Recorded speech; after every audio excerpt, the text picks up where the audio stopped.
அனைவருக்கும் அன்பான வணக்கம். இன்னைக்கு நம்ம இந்த வீடியோவில் சந்திரனை பற்றி விரிவா தெளிவா சில விஷயங்களை பற்றி நம்ம பேச போறோம். சந்திர பகவான் ஜோதிடத்தில் மிக முக்கியமான கிரகங்களில் சந்திரனும் ஒருவர். இந்த சந்திர பகவான் பாவரா சுபரா அப்படின்னா ஒவ்வொருத்தருடைய ஜாதகத்துக்கும் அது மாறுபடும். ஒருத்தருக்கு சந்திரன் பாவராக வந்திருப்பார், ஒருத்தருக்கு சந்திரன் யோகராக வந்திருப்பார். அது எப்படி சார் கண்டுபிடிக்கிறது? எனக்கு பாவரா அவர் சுபரா அப்படின்றது எப்படி கண்டுபிடிக்கிறது அப்படின்னா, சூரியன் எங்கே இருக்கிறதோ அதிலிருந்து கிளாக் வைஸ் கடிகார முள் போற பாதையில முதல் 7 இடத்துக்குள்ள சந்திர பகவான் உங்கள் ஜாதகத்தில் இருந்துச்சுன்னா அது பூரண சந்திரன் அப்படின்னு பேர். பூரண சந்திரன் என்பது சுபராக கருதப்படும். 7 இடத்திலிருந்து 12 இடத்துக்குள்ள அந்த சந்திரன் இருந்தால் அது தேய்பிர சந்திரன். தேய்பிர சந்திரனை பாவர் என்றும் ஜோதிட சாஸ்திரத்தில் சொல்லுவார்கள். சந்திரனை சில நேரங்களிலே லக்கணமாக செயல்படக்கூடிய ஒரே ஒரு கிரகம் சந்திரன் தான் என்பதை நீங்கள் மறந்துவிடக்கூடாது. லக்கணம் வலிமை அற்று போய்விட்டது என்று சொன்னால், சந்திரன் வலிமையாக இருந்தால் சந்திரா லக்கணத்தையே லக்கணமாக எடுத்துக்கொண்டு ஜோசியம் பார்க்கணும். சந்திரன் எனக்கு வலிமை இல்லை அப்படின்னா சூரியன் எனக்கு வலிமையாக இருக்கிறது, ஆட்சியாக இருக்கிறது, உச்சமாக இருக்கிறது அப்படின்னு வச்சுக்கோங்க. அப்ப சூரியன் இருக்கக்கூடிய இடத்தையே நீங்க லக்கண பாவகமாக எடுத்துக்கொள்ள வேண்டும். இதத்தை விதி மதி கதி என்று சொன்னார்கள். விதி என்பது ஒருத்தருடைய விதி என்பது லக்கணம். அந்த லக்கணம் வலிமை இல்லாமல் இருக்கு அப்படின்னா சந்திரனை பார்க்கணும். சந்திரன் நல்ல ஸ்தானத்தில் வலிமையாக இருந்தால் சந்திரா லக்கணத்தையே நீங்கள் லக்கணமாக எடுத்துக்கொள்ள வேண்டும். சிலருக்கு இதிலிருந்து எடுக்கிறது, சிலருக்கு அதிலிருந்து எடுக்கிறது, இப்படி எடுக்கக்கூடாது. அப்ப ஜோதிட சாஸ்திரத்துல இந்த சந்திரன் மிகச்சிறந்த ஒரு பலனை தருகிறார். சமீபத்தில் ஒரு போன வாரம் ஒரு ஜாதகம் பார்த்தேன். அவங்க போடி நாயக்கனூர் அப்படின்ற ஊர்ல இருந்து எனக்கு பேசினாங்க. அவருடைய பையனுடைய ஜாதகத்தை எனக்கு வாட்ஸ்அப்ல அனுப்பி வச்சிருந்தாங்க. நான் பார்த்து முடிச்சுட்டு ஒரு கேள்வி கேட்டேன்.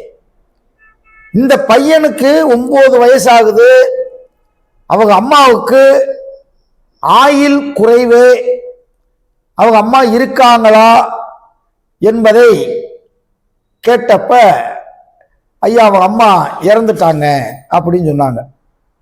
அதாவது 9 வயசு இப்ப நடக்குது. இந்த 9 வயசுக்கு முன்னாடியே அவங்க அம்மா இறந்துட்டாங்க. எப்படி இறந்தாங்கன்னு கேட்டேன்.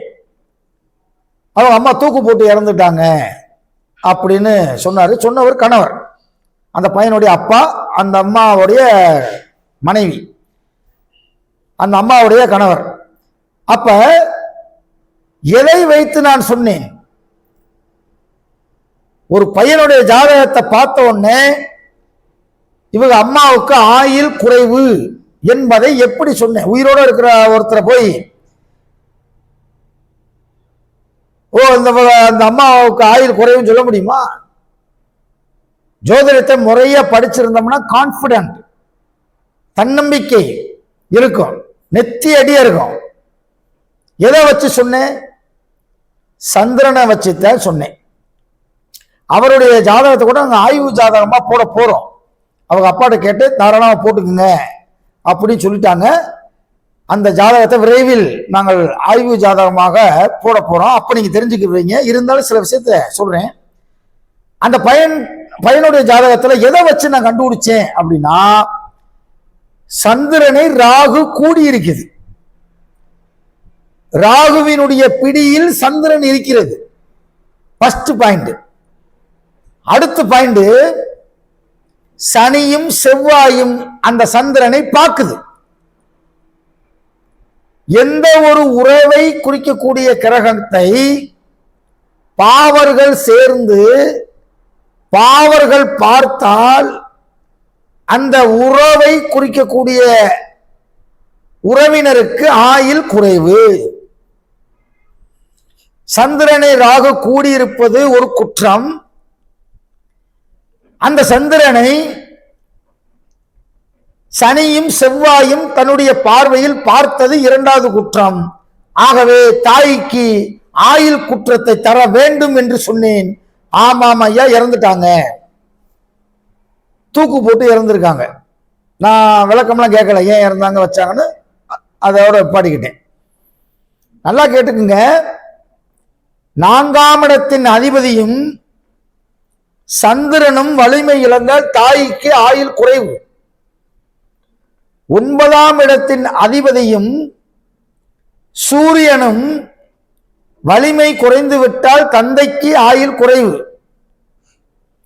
5ஆம் இடத்தின் அதிபதியும் குருவும் வலிமை குறைந்து விட்டால் குழந்தைக்கு ஆயுள் குறைவு. 7ஆம் இடத்தின் அதிபதியும் சுக்கிரனும், ஆண்கள் ஜாதகத்தில் சுக்கிரன், பெண்கள் ஜாதகத்தில் செவ்வாய், வலிமை குறைந்து விட்டால் கணவனுக்கு குற்றம், ஆயுள் குற்றம் வந்துவிடும். இதை வச்சுட்டு அந்த பாயிண்ட நான் சொன்னேன். அப்ப ஜோதிடத்துல சந்திரன் என்பது தாயை குறிக்கக்கூடிய கிரகம், மனதை குறிக்கக்கூடிய கிரகம். மனசு கரெக்டா இருக்கு அப்படின்னா அவனுக்கு சந்திரன் அங்கே கரெக்டா இருக்குன்னு அர்த்தம். சந்திரன் சரியில்லை அப்படின்னா அங்கே மனசு சரி இருக்காது. சந்திரனும் தேய்பிரை சந்திரனும் ராகுவும் கூடி லக்கணத்துக்கு 12ஆம் இடத்தில் அமர்ந்தால் ராகு திசை அல்லது சந்திர திசை வரும்போது பைத்தியம் பிடிக்கும் என்பது ஜாதக சிந்தாமணியில் பாட்டு இருக்கிறது. அதே மாதிரி அமைந்து மனநிலை சரியில்லாமல் போன ஜாதகமும் நான் வைத்திருக்கிறேன். மனசு சம்பந்தப்பட்டது இந்த சந்திரன். அதனாலவே ஜாதக கட்டத்துல சந்திரன் எங்க இருக்கோ அதுல இருந்து கோச்சாரத்துல 8ஆம் இடத்துல கோச்சார சந்திரன் வரும்போது சந்திராஷ்டமம் என்று பெயர்.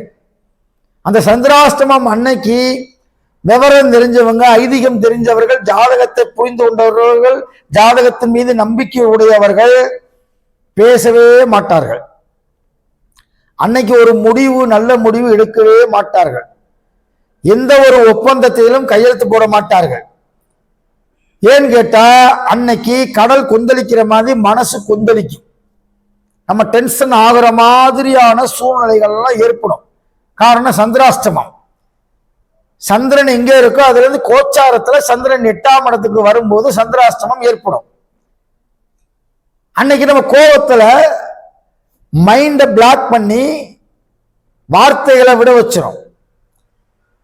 98% பிரச்சனைக்கு, மனிதனுடைய பிரச்சனைக்கு காரணமே சந்திரன் தான். 98 பிரச்சனை, 98% பிரச்சனைக்கு காரணம் சந்திரன்.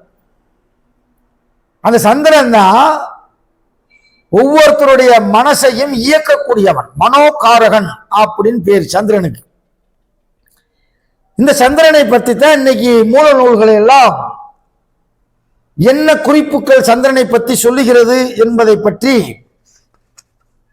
சில விஷயங்களை உங்களோடு பகிர்ந்து கொள்வதற்கு ஆசைப்படுகிறேன். சந்திரனை சுக்கிரன் பார்த்தாலும் சேர்ந்தாலும் மிக ஐஸ்வர்யனாக, வாகனம் உடையவனாகவும் அவன் வாழ்வில் வாழ்வான். ஐஸ்வர்யங்கள் அப்படின்னா அந்த வார்த்தையில எல்லாமே அடங்கிருச்சு. எல்லா வகையான ஐஸ்வர்யங்களையும் பெற்று வாகனம் உடையவனாக வாழ்வான். இது ஜாதக அலங்காரத்துல 384வது பக்கத்துல இருக்கு. பாருங்க, சந்திரன் சுக்கிரனை பார்த்தாலும் சந்திரனோடு சுக்கிரன் சேர்ந்தாலும் இப்போ ஒரு சந்தேகம் வரும், தேய்பிறை சந்திரனா வளர்பிறை சந்திரன். நான் ஏற்கனவே அது விளக்கம் கொடுத்துட்டேன். வளர்பிறை சந்திரனை சுவராக கருதப்படும், தேய்பிறை சந்திரனை பாவராக கருதப்படும். அப்ப தேய்பிறை சந்திரனும் சுக்கிரனும் சேர்ந்திருந்தா அந்த யோகா வருமா அப்படின்னு குதர்க்கமா ஒரு கமாண்ட் போடுவாங்க. அப்ப நீங்களே சீர்தூக்கி பார்த்துக்கிறணும். நம்ம எல்லாத்தையுமே A to Z சொல்ல முடியாது. ஆமா, அதுக்கடுத்து சந்திரனுக்கு 6, 7, 8 சுபர்கள் இருந்தால் சந்திர அதியோகம் அப்படின்னு பேரு. ஏன் 6, 7, 8 வச்சாங்க? சுபர்கள் இருந்தா சந்திர அதியோகம்னா என்ன? 6, 7, 8 இருக்கக்கூடிய கிரகங்கள் சந்திரனையும் பார்க்கும், சந்திரனுக்கு இடதுபுறமும் பார்க்கும், சந்திரனுக்கு வலதுபுறமும் பார்க்கும். அப்ப சந்திர அதியோகம் என்று பெயர். சுபர்கள் பார்க்கணும். ஐயா எனக்கு சந்திரனுக்கு 6, 7, 8 வெறும் பாவரா உட்கார்ந்து இருக்கு அப்படின்னா சந்திரனை பாவர்கள் பார்த்தாலோ சேர்ந்தாலோ தாய்க்கு அது பாதிப்பை கொடுக்கும். ஜாதக கட்டத்தில் சந்திரன் எங்க இருக்கோ அதிலிருந்து கோச்சாரத்தில் 4ஆம் இடத்திற்கு சனியோ ராகுவோ வரும்போது தாய்க்கு ஒரு உயிர்கண்டத்தை கொடுக்கும். நல்லா கேட்டுக்குங்க. சந்திரன் எங்க இருக்கோ அதுல இருந்து முன்னாடியோ பின்னாடியோ 4வது இடத்தில் கோச்சாரத்தில் சனியோ ராகுவோ கேதுவோ வரும்போது தாய்க்கு ஒரு உயிர்கண்டத்தை கொடுக்கும். ஒன்று உயிர் இழப்பு ஏற்படும், அல்லது ஒரு ஆபரேஷன் பண்ற மாதிரியோ ஒரு மருத்துவ செலவோ திடீர் நோயோ ஏதோ ஒரு வகையில் அவர்கள் மரணவசல் வரை சென்று மீண்டும் வருவார்கள். அப்ப சந்திரனுக்கு 6, 7, 8 எனக்கு ஒரு கிரகம் தான் இருக்கு, 2 கிரகம் தான் இருக்கு, 3 கிரகம் தான் இருக்குன்னுவாங்க. 3 கிரகம் இருந்தாதான் அது சுப அதியோகம் என்று பெயர். பாவர்கள் இருந்தால் பாவ அதியோகம் என்று பெயர். ஐயா எனக்கு 6, 7, 8 சுபரும் இருக்கு பாவரும் இருக்கு அப்படின்னா மிஸ்ர அதியோகம் அப்படின்னு பேர். இந்த 3க்கும் 3 வித்தியாசம் இருக்கு. சந்திர அதியோகத்தில் பிறந்தவர்கள் சீக்கிரத்தில் கிளத்தன்மையை அடைவார்கள். சீக்கிர கிளத்தன்மைனா ஒரு 35 வயசு தான் ஆகும், ஆனா 60 வயசுக்காரர் மாதிரி இருப்பார். கிளத்தன்மை அடைவார்கள், வயசு கூட காட்டும். சத்துரு பயம் உடையவனாய் இருப்பான். எதிரி தாக்கிடுவானோ, எதிரினால நமக்கு பிரச்சனை வந்துருமோ அப்படின்னு இருப்பான். எதிரியே இல்லாதவன் யாரு? சனி புதன் சேர்ந்திருந்தால் அவன் சத்ரு இல்லாதவன். வாழ்க்கையில எதிரியே இருக்க மாட்டான் அவனுக்கு. சனியும் புதனும் சேர்ந்திருந்தால், பெரும்பாலும் சனி புதன் சேர்ந்திருந்தால் வழக்கறிஞர்களாக இருக்கிறார்கள். ஒரு 80% பேர் வழக்கறிஞர்கள். அந்த சனியும் புதனும் சத்ரு இல்லாதவனாக இருப்பான். சத்ரு என்பது எதிரி. உபஜய ஸ்தானம் என்று சொல்லக்கூடிய ஸ்தானத்தில் பாவர்கள் இருந்தால் எதிரியை வெல்வான். குறிப்பா 6ஆம் இடத்துல பாவர்கள் தான் இருக்கணும். 6ஆம் இடத்துல சுபர்கள் இருந்தால் எதிரியிடம் தோத்து போவான். கோர்ட்ல ஒரு கேஸ் போட்டிருக்கான் அப்படின்னா அவன் ஜெயிக்கவே மாட்டான். நியாயம் பூரா பக்கம் இருந்தாலுமே அவன் ஜெயிக்கிறதுக்கு வாய்ப்பே கிடையாது, தோத்து போயிருக்கான், எதிரியிடம் தோப்பான். 6ஆம் இடத்துல கடும் பாவர்கள் இருந்தால் எதிரியே ஜெயம் கொள்வான். அரசியல்வாதியுடைய ஜாதகத்துல பாருங்க, 6ஆம் இடத்துல பாவர்கள் இருப்பாங்க. ஏன்னா அரசியல் என்பது நிறைய எதிரிகள் சூழ்ந்த ஒரு மைதானம். அந்த மைதானத்துல ஜெயிக்கணும் அப்படின்னா, எதிரியை வெல்லணும் அப்படின்னா அங்க 6ஆம் இடத்துல பாவர்கள் இருக்கணும். 6ஆம் இடத்துல ராகு இருந்து ராகு திசை நடைமுறைக்கு வந்து விட்டால் உடன்பிறப்புக்கு உயிருக்கு ஆபத்து. அண்ணனுக்கு ஆபத்து ஏற்படாது, தம்பிக்கு தங்கச்சிக்கு உயிருக்கு ஆபத்து ஏற்படும். இது நான் ஒரு 95% இந்த இது கரெக்டா வருது. 6ஆம் இடத்தில் ராகு இருந்து ராகு திசை நடைமுறைக்கு வந்தால் இளைய உடன்பிறப்புக்கு ஆகாது. அப்ப சந்திரனுக்கு 2ஆம் இடத்தில் ஒரு சுபர்கள் இருந்தால் அது சுனபா யோகம் என்றும். சுனபா யோகம் என்றால் என்ன? எப்போதும் தனமுடையவன் அப்படின்னு அர்த்தம். சந்திரன் இருக்கக்கூடிய இடத்துல இருந்து 2ஆம் இடத்துல சுபர்கள் இருந்தால் அந்த யோகத்துக்கு பெயர் சுனபா யோகம். எப்போதுமே தனம் இருக்கும். தனம்னா காசு. ஒரு 50,000 செலவு பண்ணா மறுநாளே அவனுக்கு 2 லட்சம் ரூபா வந்துடும்.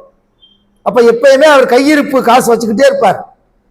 கையில, பையில, வீட்டுல, ஏடிஎம் கார்டு, கூகுள் பே, எல்லா பேர்லையும் காசு வச்சிருப்பார். பேனா என்ன, இங்கிலீஷ்ல பேனா சம்பளம், அது வச்சிருப்பார்.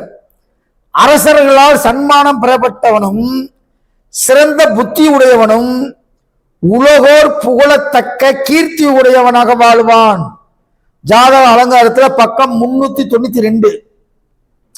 நான் சொல்ற ஜாதக அலங்காரம் பழைய நூல். இப்ப புதுசா இந்த அட்டையெல்லாம் போட்டு கெட்டியா போட்டு வச்சிருப்பாங்க. அந்த புத்தகத்தை நான் படிப்பதில்லை, படிக்கவும் வேண்டாம் என்றுதான் சொல்லுவேன். ஏனென்றால் 1000 தவறுகள் அந்த புக்கில் இருக்கு. பழைய மூல நூல், அந்த புக்கில் இருக்கக்கூடிய 392வது பக்கத்தில் உள்ள செய்தி. சுனபா யோகம் என்பது 31 வகையான நன்மைகளை தரக்கூடிய மிகச்சிறந்த ராஜயோகம் சுனபா யோகம்ன்றது. பாருங்க, சந்திரனுக்கு 2இல் செவ்வாய் இருந்தால் பிரபு, பிரசண்ட பிரபு, இம்சை செய்கின்றவனும் சிறந்த புத்திமானும் ஆவான். தனம், பராக்கிர உடையவன். பராக்கிரம்னா எவன் கூடயும் மல்லு கட்டி ஜெயிச்சுட்டு வந்துருவான். எவனோடு மல்லு கட்டி ஜெயிப்பே என்னப்பா, என்ன விளையாட்டு பிள்ளைன்னு நினைக்காதப்பா அப்படின்னு படிக்காத மரத்துல ஒரு பாட்டு வரும். அது மாதிரி சந்திரனுக்கு 2இல் செவ்வாய் இருந்தால் யாரு கூட மல்லு கட்டி வெற்றி அடைந்து வருவான். சந்திரனுக்கு 2இல் புதன் இருந்தால் வேத சாஸ்திரம், சங்கீத வித்தைகளில் மிகவும் பிரசித்தி உடையவன், நல்ல தேகம் உடையவன். தேகம்னா உடம்பு. மேன்மையான புத்தி, சாதுர்த்தியம் உடையவன், சாதுர்த்தியமாக வாழக்கூடியவன். அப்ப சந்திரனுக்கு புதன் 2ல இருந்தா நல்லா கேட்டுக்கிறணும். ஐயா, எனக்கு சந்திரனுக்கு 2ல புதன் இருக்கீங்க, எனக்கு நீங்க சொன்னது நடக்கலையான்னு சொல்லக்கூடாது. நீங்க கும்ப ராசியில பிறந்திருப்பீங்க. கும்ப ராசியில பிறந்துட்டு எனக்கு புதன் 2ல இருக்கு, எனக்கு நீங்க சொன்னது நடக்கலைன்னு சொல்லக்கூடாது. ஜோதிடத்தை அப்படியே பார்க்க கூடாது. அப்ப 2ஆம் இடத்துல புதன் நீசம், நீசம் பெற்ற கிரகம், அங்க இது ஒர்க் பண்ணாது. அதே நேரத்தில் சிம்ம ராசியில 2ஆம் இடத்துல எனக்கு புதன் இருக்கியா அப்படின்னா அவனுக்கு இந்த இது அப்படியே நடக்கும். ஏன்னா சிம்ம ராசிக்கு 2ஆம் இடத்துல புதன் ஆட்சி, கன்னி வீடு, அங்கே ஆட்சி. அப்ப சந்திரனுக்கு 2இல் புதன் இருந்தால் வேத சாஸ்திரம், வேத சாஸ்திரம் என்பது ஜோதிட கலை. ஒரு ஜோசியருக்கு இந்த அமைப்புலாம் இருந்துச்சுன்னா அவர் பெரிய ஜோசியரா மாறிடுவார். 2ஆம் இடத்துல புதன் இருந்தா சங்கீத வித்தைகளில் மிகவும் பிரசித்தி உடையவன். பிரசித்தி என்றால் புகழ் உடையவன். பாட்டு பாடுறது, ஒரு கர்நாடக சங்கீதம் வாசிக்கிறது, ஒரு மியூசிக் இன்ஸ்ட்ருமெண்ட் வாசிக்கிறது, இந்த மாதிரி அதுல அவங்க பிரசித்தி பெற்றி ஃபேமஸான ஒரு மனிதனாக இருப்பார்கள். நல்ல தேகம், நல்ல உடம்பு இருக்கும், மேன்மையான புத்தி, மேன்மையான புத்தி உடையவனாக இருப்பான். சந்திரன் லக்கணத்தில் இருந்தால் தலையில் ஒரு மச்சம் இருக்கும். யார வேணா போய் செக் பண்ணிக்கங்க. லக்கணத்தில் சந்திரன் இருந்தால் தலையில் ஒரு மச்சம் இருக்கும். சரி, சந்திரனுக்கு 2இல் குரு, குரு இருந்தா என்ன அப்படின்னா சகல வித்தைகளையும் உணர்ந்தவனும் கீர்த்தி உடையவனும் மனைவியும் உடையவனும் ஆவான். சந்திரனுக்கு 2ஆம் இடத்துல சுக்கிரன் இருந்தால், அதே மாதிரி சந்திரனுக்கு 4ஆம் இடத்தில் சுக்கிரன் இருந்தால் அதுக்கு பேர் தார யோகம் என்று பெயர். பாருங்க எவ்வளவு விஷயம் இருக்குன்னு. சந்திரன் எங்க இருக்கோ அதுல இருந்து 4ஆம் இடத்துல சுக்கிரன் இருந்தால் தார யோகம். இதை சொன்னது புலிப்பாணி சித்தர் சொன்னது. தார யோகம்னா என்ன சார்னா, தார தம்மட்டெல்லாம் அடிச்சுட்டு வர்ற மாதிரி அந்த யோகம் பிச்சு முடிங்கிட்டு வருமா அந்த திசா புத்தி நடக்கும் போது. அது ஒரு மிகச்சிறந்த ஒரு ராஜயோகம். சந்திரனுக்கு 4ல் குரு இருந்தால் மிகச்சிறந்த ராஜயோகம். சந்திரனுக்கு 2ல் குரு இருந்தால் சகல வித்தைகளையும் உணர்ந்தவனும் கீர்த்தி உடையவனும் மனைவியும் உடையவனும் ஆவான். அவன் கடைசி வரைக்கும் மனைவியோட சேர்ந்து வாழக்கூடிய பாக்கியம் பெற்றவனாக இருப்பான். சந்திரனுக்கு 2ல் சுக்கிரன் இருந்தால் பராக்கிரம் உடையவன், சத் சுபாவம் உள்ள மனைவியை உடையவனும், பொருள் பூமி சத் கர்மங்களை உடையவனும் ஆவான். 4 ஜீவராசிகளையும் ராஜ ஐஸ்வர்யம் உள்ளவனும் ஆவான். 4 ஜீவனம் அப்படின்னா குதிரை வளர்க்கறது, ஆடு மாடு வளர்க்கறது, இந்த மாதிரி அந்த இதெல்லாம் வச்சு ஐஸ்வர்யத்தோடு வாழ்வான்றான். இப்ப சந்திரனுக்கு 2ஆம் இடத்துல சுக்கிரன் நல்ல நிலைமையில் பகை வீடு இல்லாமல் நட்பு வீடாகவோ ஆட்சி வீடாகவோ உச்ச வீடாகவோ இருந்தால் இது அப்படியே நடக்கும், மாற்றமே கிடையாது. நோட் பண்ணிக்கங்க ஐயா. எனக்கு சந்திரனுக்கு 2ஆம் இடத்துல சனி பகவான் இருக்காரு, அதை பத்தி நீங்க சொல்லாம விட்டுட்டீங்களே அப்படின்னு நீங்க நினைக்கிறீங்க. சந்திரனுக்கு 2ஆம் இடத்துல சனி பகவான் இருந்தாலே நகரம் கிராமங்களில் உள்ள ஜனங்களால் புகழப்பட்டவனும் தனவானும் சர்வ உத்தமமான புத்தி சாதுர்த்தியம் உடையவனும் சகல காரியங்களிலும் நிபுணத்துவம் ஆவான். பாருங்க, சந்திரனுக்கு 2ஆம் இடத்துல சனி பகவான் உட்கார்ந்து இருந்தால் யோகம்ன்றார், நல்லதுன்றார். நகரம் கிராமத்தில் உள்ள ஜனங்களால் புகழப்பட்டவனும். அப்ப ஒரு கவுன்சிலராகவோ ஒரு எம்எல்ஏவாகவோ ஒரு பிரசிடென்ட் ஊர் தலைவராகவோ இந்த அமைப்பு இருந்தா உறுதியா ஏற்படும். தனவான் அவன் காசுக்காரன்டா அப்படின்றார். சர்வ உத்தமமான புத்தி சாதுர்த்தியம் உடையவனும் சகல காரியங்களிலும் நிபுணத்துவம் ஆவான். அவன் எந்த விஷயம் எடுத்தாலும் அதுல ஸ்பெஷலிஸ்டா இருப்பான்டா அப்படின்றார். அப்ப சந்திரனுக்கு 2ஆம் இடத்தில் சனி நல்ல நிலையில் இருந்தால் அது யோகம். இதை தெரிஞ்சுக்கிறோம். 9ல் சந்திரன் புதன் குரு நிற்க, 9ஆம் இடத்துல சந்திரன் புதன் குரு இந்த 3 சுவர்களும் இருந்துருச்சுன்னா அதுக்கு பேரு சிங்கடாடேவை கவி என்று பெயர். சிறிய விஷயங்களுக்கெல்லாம் சினம் கொள்ளுவோம் அப்படின்னு பேரு. சின்ன சின்ன விஷயத்துக்கு கூட சினம் கொள்ளக்கூடியவன். சினம்னா கோபம் வரக்கூடியது. அற்பமான கொஞ்ச திரவியத்தை உள்ளவன், பாவச் செயல்களை உள்ளவன். பக்கம் 398வது பக்கத்துல இது இருக்கு பாருங்க. மறுபடியும் சொல்றேன், 9ஆம் இடத்த பாக்கியஸ்தானத்துல சந்திரன் குரு புதன் நிற்க விகடா டவி யோகம். விகடா டவி யோகம் அப்படின்னா என்ன அப்படின்னா, சிறிய விஷயங்களுக்கெல்லாம் சினம் கொள்ளுவோனும், அற்பமான கொஞ்சம் திரவியத்தை பெற்றுவாள். அவன் பெரிய காசுலாம் இருக்காதுன்றார். அவன் ரொம்ப கோடிக்கணக்கில் லட்சக்கணக்கில் காசு இருக்காதப்பா. ஏதோ அன்னைக்கு செலவுக்கு பைக்கெட்ல காசு வச்சிருப்பான், அதுக்கு மேல அவன் வச்சிருக்க மாட்டான். அவன் எதை எதிர்பார்க்க வேண்டாம் அப்படின்றார். பாவச் செயல்கள் உள்ளவன், அவன் செய்யறது வேலை ஒண்ணு கூட உருப்படி இருக்காது, பாவச் செயல்களா செஞ்சுக்கிட்டே இருப்பான் அப்படின்னு சொல்லி ஜாதக அலங்காரத்துல, பழைய ஜாதக அலங்காரத்துல 398வது பக்கத்துல செய்தி இருக்கு பாருங்க.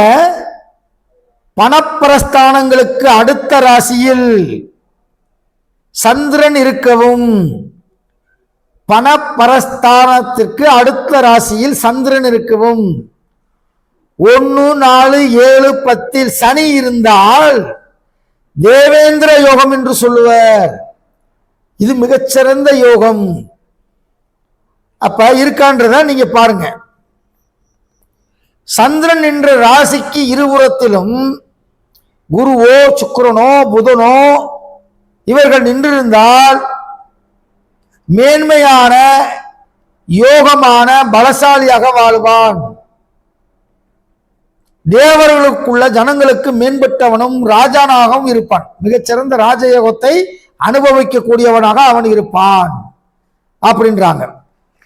7ஆம் இடத்துல சந்திரனும் செவ்வாயும் சேர்ந்திருந்தால் அது சந்திரமங்கல யோகம்.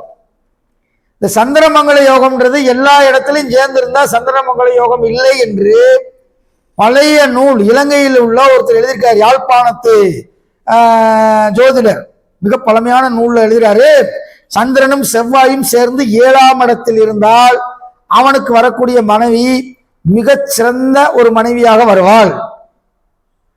வேற எந்த இடத்துல இருந்தாலும் இது சந்திரமங்கல யோகம் இல்லை அப்படின்னு அவர் எழுதுறார். ஓகேவா? இது என்னுடைய ஆய்வுக்கும் கரெக்டாக சரியாக வருகிறது. அப்ப 7ஆம் இடத்துல சந்திரனும் செவ்வாயும் இருந்து 7ஆம் ராசி அதிபதி பலம் பெற்று இவர்களை பார்த்தால் களத்திரம் மூலமாக தனமும் உண்டென்று கொள்வார். களத்திரம்னா ஒரு பெண்ணுடைய ஜாதகத்துல இந்த அமைப்பு இருக்குன்னா புருஷன் பெருங்கொண்ட பணக்காரனா வருவான்டா அப்படின்னு அர்த்தம். ஒரு ஆணினுடைய ஜாதகத்துல இந்த அமைப்பு இருக்கு அப்படின்னா மனைவி பெருங்கொண்ட பணக்காரியா வருவா. மறுபடியும் சொல்லிடுறேன். 7ஆம் இடத்துல சந்திரனும் செவ்வாயும் அமர்ந்து அந்த வீட்டினுடைய அதிபதி பலம் பெற்று இருந்தால், பலம் பெற்று இவர்களை திரும்பி பார்க்கணும். 7ஆம் இடத்துல இருக்கக்கூடிய சந்திரனையும் செவ்வாயையும் பார்த்துச்சுன்னா களத்திரம் மூலமாக கணவன் மூலமாக அல்லது மனைவி மூலமாக பெருங்கொண்ட செல்வத்தை கொண்டு வருவான். எத்தனையோ பேர்த்து பார்த்துருக்கோம்ல, அந்த பிள்ளை ஏழை பிள்ளையா இருக்கும், இவன் பெருங்கொண்ட பணக்காரனா இருப்பான். அதே மாதிரி அந்த பிள்ளை பெருங்கொண்ட கோடீஸ்வரியா இருக்கும், இவன் ஏழையா இருப்பான். 2 பேர் லவ் பண்ணி கல்யாணம் பண்ணிடுவாங்க. இந்த மாதிரி அமைப்பு இருந்தா அவனுக்கு பல கோடிகள் இருக்கக்கூடிய பிள்ளை, சொத்து உள்ள பிள்ளை அவனுக்கு வர முடியான்ற. பார்த்துக்குங்க எத்தனை கண்டிஷன் பாருங்க. 7ல் சந்திரனும் செவ்வாய் இருக்கணும், அந்த வீடு கொடுத்தவன் நல்லா இருக்கணும், அந்த வீடு கொடுத்தவன் இந்த சந்திரனும் செவ்வாயை பார்க்கணும். இவ்வளோ இருக்கு, பார்த்தாத்தே வரும் இவ்வளோ காசு. இது ஜாதக அலங்காரம் என்ற நூல் பக்கம் 444வது பக்கத்துல இருக்கு. சந்திரன் என்ற ராசிநாதன் உச்சம் பெற்றால் ஒரு தேசத்து அதிபதியாக இருப்பான் என்று ஜாதக அலங்காரத்துல 446வது பக்கத்துல உள்ள செய்தி. சந்திரன் எந்த வீட்டில் உட்கார்ந்து இருக்காரோ அந்த வீட்டினுடைய அதிபதி உச்சம் பெற்றிருந்தால் ஒரு தேசத்துக்கு அதிபதியாக இருப்பான். அப்படின்னா என்னன்னா ஒரு அரசியல்ல பெரிய மனிதனாகவோ அல்லது ஒரு IAS IPS போன்ற பெருங்கொண்ட தேர்வை எழுதி ஒரு மாவட்டத்துக்கு ஒரு டிஸ்ட்ரிக்ட் ஆபீசராக அவன் இருப்பான் அப்படின்னு ஜாதக அலங்காரத்துல 446வது பக்கத்துல இந்த செய்தி இருக்கு. சந்திரன் இருக்கக்கூடிய இடத்துல இருந்து 8ஆம் இடம் 12ஆம் இடத்தில் சனி பகவான் இருந்தால் மாதாவுக்கு தோஷம் வரும். சனி எங்க இருக்கோ அதுல இருந்து 8ஆம் இடம் 12ஆம் இடத்துல சந்திரனுக்கு 8 12ல சனி இருந்தா மாதாவுக்கு தோஷம் வரும். அதுக்கடுத்து சாவது மெய்தான் கண்ணே சனிக்கு 8 ரவி இருக்க அப்படின்னு ஒரு பாட்டு. சனி எங்க இருக்கோ அதுல இருந்து 8ஆம் இடத்தில் ரவினா சூரியன் இருந்து சனி திசையோ சூரிய திசையோ வந்தால் தந்தைக்கு உயிர் கண்டம் ஏற்படும். தர்க்க ஜோதிடத்தில் இருக்கு இந்த பாட்டு. சாவது மெய்தான் கண்ணே சனிக்கு 8ல் ரவி இருக்க. ஜாதக அலங்காரத்திலேயே இந்த பாட்டு வேற மாதிரி வரும், தர்க்க ஜோதிடத்திலே இந்த பாட்டு இருக்கு. அப்ப சந்திரன் 6ஆம் இடத்தில் இருந்தாலே கடன் வாங்கி மீளான். 6ஆம் இடத்துல ஒருத்தனுக்கு சந்திரன் இருக்கு அப்படின்னாலே அவன் கடை வாங்கினானாக்க அதுல இருந்து அவன் மீளவே மாட்டான். கடை அவனுக்கு எப்பவே இருக்கும் அப்படின்னு அர்த்தம். சந்திர பகவான் 6, 8, 12 இருக்கக்கூடாது. அது தாய்க்கும் ஆயிலை குறைக்கும், ஜாதகருக்கும் நல்லது இல்லை. 8ஆம் இடத்தில் சந்திரனும் மாந்தியும் இருந்தால் நீரால் உயிராபத்து ஏற்படும். 8ஆம் இடத்துல சந்திரனும் மாந்தியும் இருந்தால் அவருக்கு உயிராபத்து எங்க ஏற்படும்? ஆத்து, குளம், கம்மா, கிணறு இந்த மாதிரி இடத்துலதான் உயிர் போகும்ன்றான்.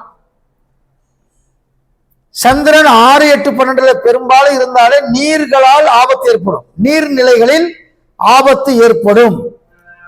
அதனால சந்திரனை பத்தி இன்னும் நிறைய பேசிக்கிட்டே இருக்கலாம். அவ்வளோ விஷயங்கள் கொட்டி கிடக்கு.